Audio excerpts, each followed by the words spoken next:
So at times we think, what is the smallest diameter of a drill that Walter can make? So this is 0.5 diameter drill. For perspectives, I've got a Walter giveaway pen tip, a Lamy pen, and a matchstick. So let's see how does it stand against each one. So comes in a pack of 10 for obvious reasons. So that's your drill and that's your matchstick. So you decide. Let's try with the Walter giveaway pen.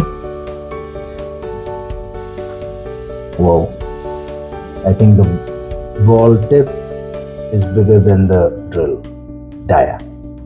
And finally, the Lamy.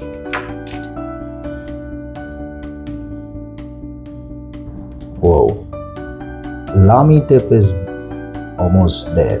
Yep. So, small drills, 0.5 dia, pack of 10, made in France, Walter.